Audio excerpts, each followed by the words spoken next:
and thank you for being here at the end of the last session. As we've seen for the last few hours, global tension, conflicts, shifting alliance are reshaping our world and the global order. Our next session, and I think it's written here, is Chinese creativity at home and abroad. It might seem counterintuitive to focus our next session on creativity and culture. But in the context of China and Europe, it's not only relevant, it's essential. Sorry, that better? Okay. And of course, it's essential. I would have to say that being the person in charge of culture and art and with partners in crime here to do the programming on arts and culture, you would not expect me to say it's not important. But as geopolitics harden, culture remains one of the last frontier for genuine dialogue. Many of you in this room know that beyond politics and trade, it's often through art, design, film, food, as Joyce said very earlier, food is important, and language that real connections happen. Where diplomacy may falter, art, literature, and shared story continue to build bridges. Creativity is a form of soft power, a way to foster understanding and connection. Europe and China are both cultural giants, with rich history and dynamic creative sectors. But how they express and export culture differs, and often reflecting deeper values. And I want to emphasize on value, because this is what it's all about. Europe champions openness, diversity, and rights.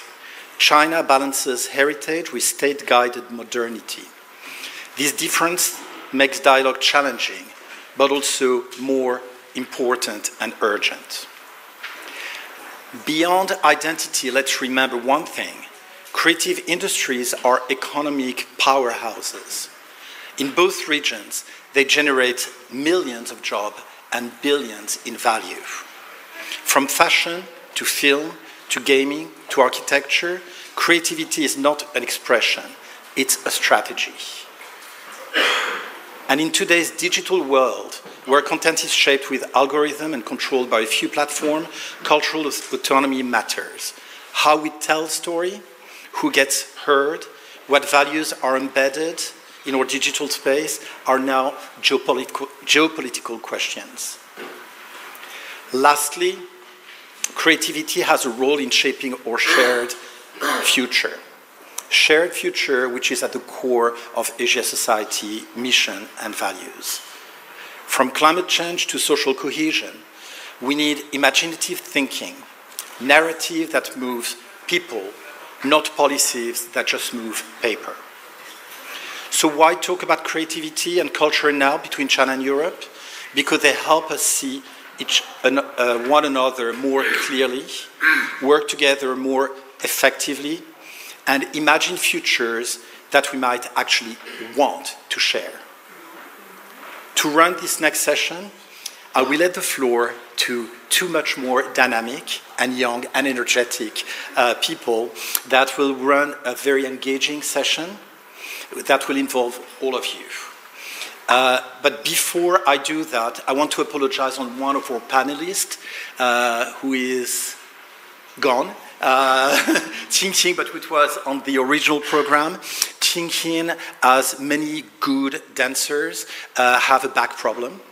And he is, as we say in French, cloué au lit, nailed in bed, and cannot, at the last moment, could not come. So she apologizes to all of you. She would have loved to be here. But there is a wonderful replacement, and I will let the two, Rohan, my good friend here that I just blanked on the name, Capucine. How can I do that, Capucine, to you? To come and introduce the next panelist. Thank you.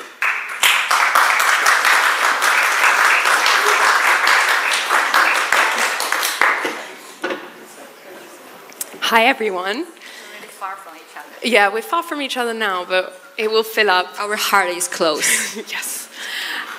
We are at the China Summit, and so this session will be slightly different with both English and Mandarin, so get ready for that. I will start by introducing Jiang Chong'er, who is a designer and artist. She co-founded Shangxia with Hermès, which is some of the most beautiful furniture I've ever seen in my life that's inspired by Chinese craftsmanship and tradition. She's also an artist who recently, last year, exposed at the Musée Guimet here in Paris, and her exhibition was not only inside but also outside on the facade with all of her sculptures. So Jiang Chong'er, please come up.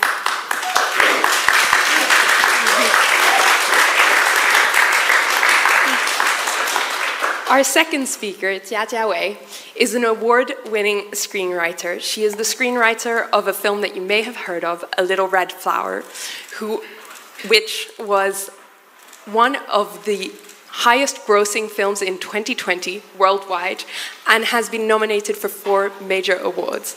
She's also written for other film and TV, and I'm sure we'll hear about it more. Please come on.